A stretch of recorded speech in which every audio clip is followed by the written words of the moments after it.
السلام عليكم زبائني متابعين الطيبين. زبائني اليوم احب اشوفكم شغلي لهذا القميص الاسود اللي حسب طلب الزبون.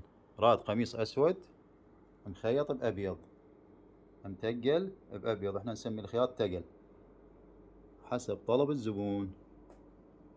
شوف اصدقائي التفاصيل، دقة العمل لا يشوفون. طبعا هو راد هيك جيب مربع، هو راد جيب مربع، قبق مربع. احنا نشتغل حسب طلب الزبون. وهاي الياخة ما رادها مايلة، رادها شبه عدلة.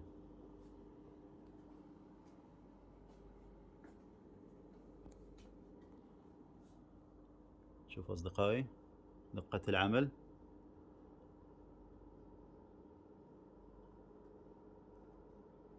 أهم شي التفاصيل، دقق بالتفاصيل.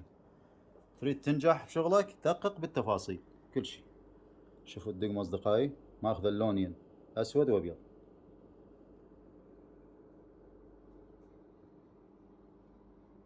شوف أصدقائي شغل المسطرة.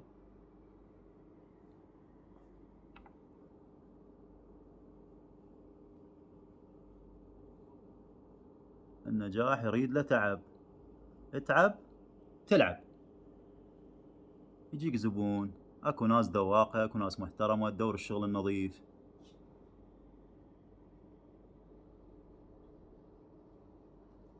طبعا هو احد المتابعين يعني جاني عن طريق التيك توك،